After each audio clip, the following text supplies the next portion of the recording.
internet, extranet, outernet, whatever. Anyways, how are y'all doing? I'm Taylor. It is, I don't know, July.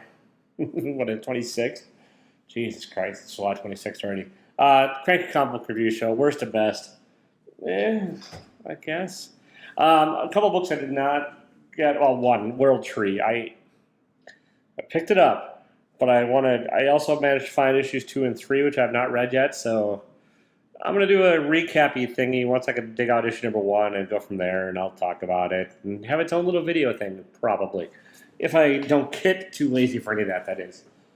But, yeah, anyways, I've got gut stuff today. I'm in turmoil, metaphorically and physically, and we're going to get through this, because that's what we do. Worst, Alice Ever After, Dan Panosian. Is this illustrated? Okay, partially illustrated by Dan Panosian and partially by Giorgio Spalletta. This feels like you're dropped in the middle of the story. Now, I get it. It's Alice in Wonderland, and you're expected to know Alice in Wonderland. I know Alice in Wonderland, people. I know it. I read it. I watched the stupid movie. I did all this shit and whatever. It's not that. This is like, it's issue number 1, Alice Never After, and I feel like I missed a series somewhere after Alice in Wonderland that I just don't know about. And maybe there is one, maybe there's not, but it's not the greatest way to start a first issue. It's just a kind of a confusing lump. And it's Dan Panosian. It is what it is. He's going to kind of chuck you into things and like expect you to swim. And like there are familiar characters like the Cheshire Cat and the White Rabbit and the hookah smoking whatever the heck, the worm and the knights and the Queen of Hearts and all that. They're all in here. And then the story's been twisty-turny a bit, but it's just not very fucking interesting. Like, it's like there's something wrong with Alice in the real world and in the Wonderland world, and that's kind of this. And apparently, it looks like the Cheshire Cat's up to evil, but even though it's kind of a misleading cover, it's fine. I just don't give a shit. I thought I did. And then I read it, and I'm like, no, I don't care enough to follow this adventure down the rabbit hole. Get it, the rabbit hole, because of the Wonderland. Fucking clever, people. Fucking clever. No, I just don't care. I don't care, and nothing about this made me care. Art's fine. Story is just, don't give a shit. Speaking of not giving a shit, this is Batman Beyond Neo-Gothic number 1. This is the first appearance of Kyle the Cat Boy, and that's why I got this cover, because I'm a speculating whore. I should have known better. Anyone named Kyle the Cat Boy, spelled C-A-T-B-O-I, it's not probably a great spec. It's not a great story. I loved the Batman Beyond cartoon back in the day, and this is set in the universe, but this is not that. This is Terry as Batman, and you know, it's another number 1. They reboot these things every once in a while. And you're supposed to know, like, apparently Bruce is dead. Whatever. Spoilers. And then Terry's been working himself to exhaustion and goes on a new case, and that's this issue. It's all right. That's just about it. Like, it's nothing great about this at all. It's pretty, it just, yeah. Like, you go to the Gotham below Gotham and you find stuff. It's hard for me to get enthusiastic about this because it's just really kind of a fucking boring first issue. And like when you're having these first issues, you really want to like grab the reader, right, and bring them in and be exciting. And Alice Never After did not do this. This definitely did not do that. It's just kind of dull. Like I just really don't give a shit. And like that's not a great way to start off a series. So like, and who did the art and this stuff on this one? Do I care enough? I guess if I can find it easily. And, all right, here we go. Colin Kelly and Jackson Lanzing are the writers. Jesus Christ, that did not roll off the tongue. And Max Dunbar's the artist. Art fine. It's DC, it's computery, it's thin lines, it's all that. Story's just kind of like honestly. All right, next. We're getting better, and I might actually, you know what? I'm gonna interchange these two. So look, spoilers. Get the idea what the next one is. Avenger. No, wait, hang on. That's not even right. Wait, I am doing this. I have got this all in the wrong order, people. Holy crap! What? Did I miss one? I'm missing one. Where did I put the other one? Did I just not grab it? Crap. Where did I put it? All right, whatever. I'm not going to lift it up. But pretend I have Avengers number 3 here. It's Avengers number 3, but 10 against the Authority. It's what's his nuts? Jed McKay writing. It's the new Avengers team. Captain Marvel, Ms. Marvel's in charge. There's already a fill-in artist on it, which is kind of hot garbage, and it's like up against this whole new set of like either Authority-esque or Hickman-esque villains, where like you just have like all these weird names. They're each attacking a city, and the Avengers have to go after them, and it's all right. I mean, honestly, it's just all right. It's kind of a setup. Like we're 3 issues in, we already have a fill-in artist of CF Villa, and maybe that's a regular artist, but it looked like a fill-in. And then we have this supposedly the big threat with all these new vague names like Neo-Death and Dialinium, and none of these are actual names because I don't have the book in front of me and I forgot their fucking names. But I don't really care. And it's just not great. It's not awful. It's just like, I know, no, you're not grabbing me. And it's better than the other ones, but not by a whole lot. And yeah, so that's it. Avengers. I don't know where I said it. It's not in this stack.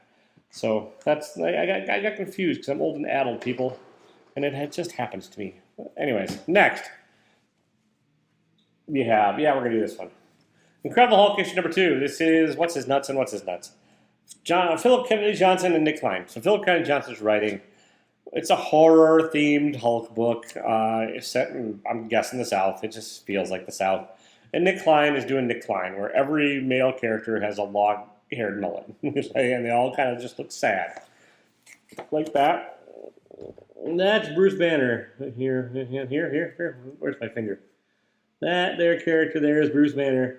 Oh, then there's a cop. But, like, yeah, he manages to, like, do the same with every male character. It's like, okay, we're going to have long hair, have them look kind of sad, rosy-cheeked, rosy-faced, and, like, just kind of, the storytelling visually is not bad. And Nick does have some great stuff when he's doing the actual gothic horror stuff. That looks pretty good. But his character work in humans is just kind of lacking. And I don't know, who's inking him on this one? Is he inking himself? He might be. There are some first appearances in here. It's fine enough. If you're really into like the sort of Southern Gothic horror, so Nick Klein did the artist and the colors in some of the pages. So there are some pages in here where he did the coloring, and then it's all right. And those are painted, so those actually look okay. He did the painted pages here. It's just the story itself. It's Banner versus Hulk in an internal struggle, and then getting into shenanigans like you would in the old TV series. I like the idea of the old TV series, like where every month is a new problem and like we got to solve it. But it's just kind of the execution's just not there, and like it's just I don't know. Like there's just something missing for this one. I wish I could say what it was, but like it's just not enough to keep me going. Like I'm done after this one. I just don't give a shit. I really don't. I'm like, all right, that's Like I get it. It's Vanderbilt. Like there's not enough new, I guess. Like it's the same old retreaded ideas, and there's nothing really new to it, and that's kind of what's doing me in. All right, next. Before I get into this is Newburn issue number whatever the hell, 899. I have a bone to pick with my fucking LCS across the street. This is the one copy they had, so maybe they just put it out because it's the one copy they had, or it's the one copy they had out. But look at the back of this damn thing. This is all printer error fuckity-uppityness, and like it is all just beat to shit. Like it is just a goddamn nonsense. Have some better quality control, graham cracker. Seriously, fucking. When you're paying, when I'm dropping like $50-$60 a week there, and like they just don't give a fuck, and it's just fucking irritating. Like you don't get any discounts for pre-ordering. You don't get any discounts for like putting things on hold. You get penalized if you do, and you decide not to, and like you miss the FOC for like telling them about it. So like then they either force you to buy it or they deduct the credit from you anyways. Shitty way to run a business. Every other comic I've been to, LCS I've been to, offers discounts. If you pre-order, they like give you subscription benefits. They give you like either bags and boards. They give you some other kind of shit. Not those fuckers across the street. Nice enough dude that's managing it, but like Jesus Christ. Anyways, on to the actual book itself. It's fine. It's Chip Zdarsky and Jacob Phillips. Jacob Phillips' art and doing the coloring on it. Kind of reminds me of like Chris Samney, but like it's his own thing. He's got his colors a little bit abstracted. I like his coloring better than his actual artwork. I do like his artwork. Don't get me wrong. And it fits the story. And the story itself is fine. It took me a while to remember what the hell happened previously. And basically Newburn is this fixer that was an ex-cop that now worked for all the mafia folks and all the mafia families. And like keeps the peace and balance and keeps things from going into a mafia war. And yep. he's chasing after somebody in this one that's fucked up. It kind of reminds me of Shitty Justified, like the TV show. Justified does it better when a lot of like it and the setup in here, and Justified South, and this is set more New York, whatever. But that's just what the first impression reminds me of. And Newburn's like this older character that like, you know, living on the edge, not afraid to die because he's everyone's in the balance, and so they can't kill him because of the balance. And yeah, it's all right. It's just, it feels like it's either lost its luster since the first run, or it's just been a way too long. And it might just be a way too long. Like the first, you know, 8 issues came out, like I think like a year ago. It feels like it's been on break. And then there's a backup story by the David brothers and Nick Dragotta as the artist, and like that's not much to it. It's blackety whitey, halfy Tony. It's fine. There's really nothing much that happens in it. That's a part 1. And then yeah, like this is a part 1 of the new arc for Newburn. I'll give it another issue to see if I can get back into it because it's like it sounds like this arc is gonna be the potential fall of Newburn, which the first arc was also kind of the same thing. So we'll see. I am going to be looking at the back cover before I fucking pick any more up, though. God damn it. All right, next. We have... Yeah, I'm switching these around. Tenement, Jeff Lemire. And what's his nuts?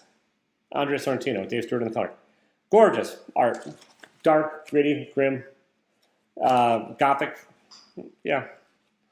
Fucking beautiful. Love it. Love the art. Love the weird horror tones of it. Love all that. It's just the Lemire slow as shit burn right now. And like this is all happening in a tenement building, or like in a building where there's 7 people that are gonna come together and have something. But we're 2 issues in, and that's kind of all you know. Like that's really it. You get a little bit of snippets of each character. It's been long enough, honestly. I think it's been more than a month, but maybe not. Maybe it's only been a month. It feels like it's been longer. And I don't remember a lot of the first characters, so like I have to probably either go back, or what I should just be doing, honestly, with some of these is just waiting for collections. But or just reading them when I have them collected, because the Lemire stuff, especially lately, has been kind of frustrating monthly. He just like the pacing is so glacial that like the art and the everything else can be great, but like when you're trying to read it, it's just kind of like, oh, give me a little more to it, just a little more. I mean, and there is stuff that happens in this one at the end, and there is like the whole kind of like the sort of reveal, and the sort of like, oh well, this is more messed up than some of the others. The thing is with his Bone Orchard Mythos, which is these, he's been doing it a couple different ways. He's been doing the collected volumes where that's all it is. He's been doing these miniseries, and like just do the collected volumes. Like pick one and like do it that way, because like you're telling the story that way anyways. You're not really telling it for the monthly. I mean, there are, maybe I'm being a little harsh. There are some monthly beats that get hit here, and you have the cliffhanger at the end of this one. You're like, oh, okay. It's like that's how he's doing it this way. But it's just like I would rather read them collected on this, and I don't know. That's all. All right, next. I'm just keep switching shit around. It's just how I'm feeling. Night Terrors #2, down at DC, Josh Williamson. This is basically a Dead Man story, a Dead Man issue. Dead Man's occupying Batman and trying to figure out what Insomnia is doing. That's this. And then the other Sandman Mystery Theater dude, Wesley Dobbs, is that it? I think so. Goes along for the ride after Sandman brings him back from life, from the dead. And so you learn a little bit about the backstory of Night Terror, or no, not Insomnia, the stupidest name ever. And that's kind of it. It's pretty well drawn. It's pretty interesting. I would rather just have a Dead Man story. Like, honestly, I don't need this whole weird event thing that doesn't really feel like an event to me. I'm not picking up any of the side shit. I just don't care. And, like, the actual event itself, where the entire world is falling asleep and Night Terror is doing Insomnia, Jesus Christ, is doing night terrible things and doing, yeah. And then you have, like, mixed artists in here. And I get it. Like, I get they're splitting the workload, and I get, like, their logic is like, sorry, some of these are dream sequences, so they have different artists, but, like, I'd rather just have one solid artist on the issue, going all the way through, telling one solid story about one solid, just a Dead Man story. Just tell me a Dead Man story. I don't give a fuck about this event. But, like, the artist, let me see here. It's written Josh Williamson, and then there's variant covers. Oh, Jesus, these are just the variant covers. Okay, variant cover. Art by Giuseppe Camuncoli, Stefano Nessi, and Casper Wingard. So, like, I couldn't tell you who's who. You know, I know I'm not familiar enough with each of these artists. it's a solid enough story. I will probably keep reading the main Night Terrors book, but I'm not going to pick up any of the others because basically what the others are is like the heroes are asleep and they know they're asleep and they're having nightmares.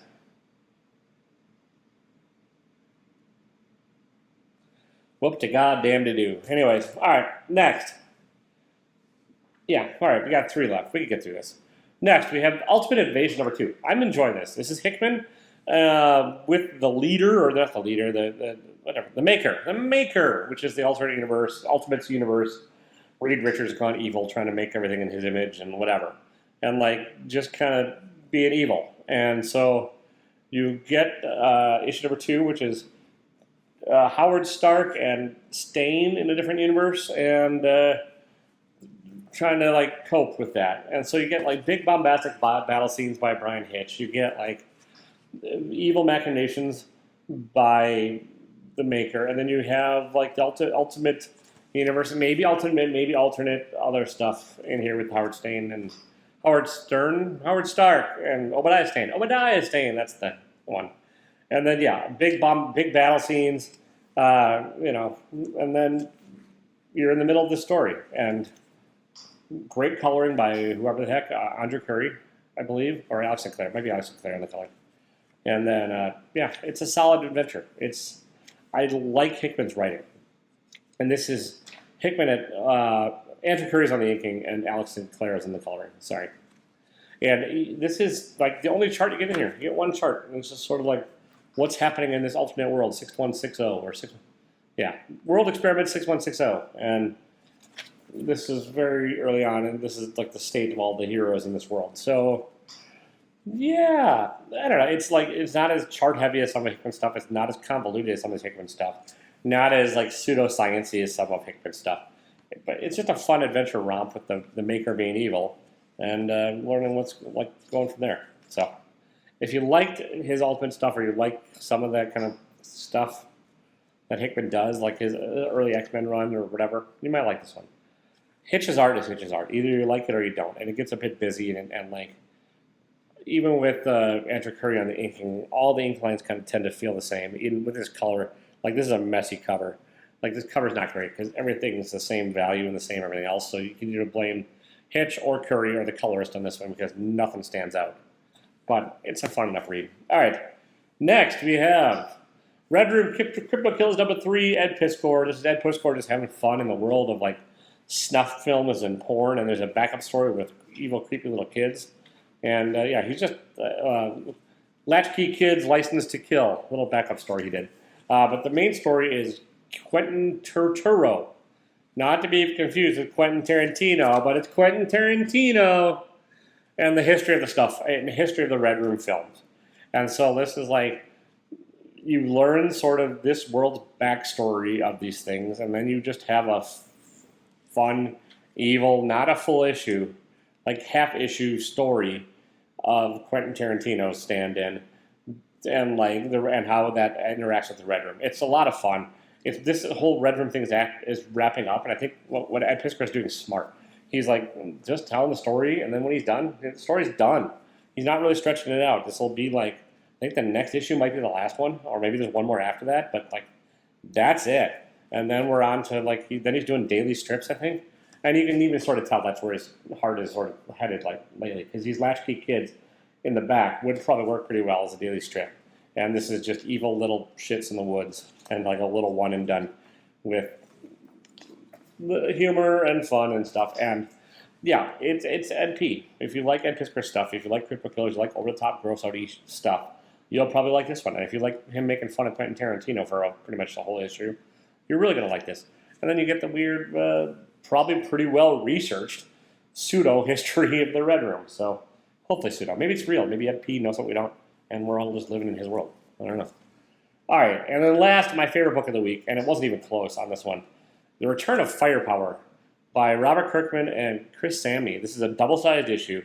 It's been away for a long goddamn time. But unlike some of these other, like Newburn, where you're like, I was lost coming in, like the story itself is light enough in Firepower that it's pretty easy to pick back up. And like Kirkman and Samney give you a good way back in. Like they give you an emotional way back in right at the beginning. It's a double-sized issue that, like, I don't remember what did this. It's okay, 44 pages for $5, which is not bad. A lot of nonverbal stuff in the first few pages, so you really get to enjoy Chris Samney's strength in nonverbal visual storytelling. You're never really lost for this, and like you kind of just really get a good idea of what is going on right off the bat.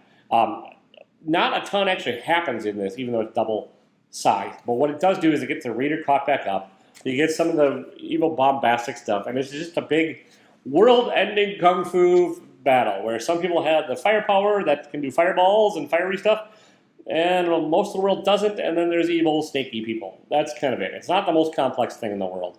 And like you do get a lot of splash pages, so you're not really getting a double issue, but you're getting a good catch-up issue. And I have liked Firepower from the get-go.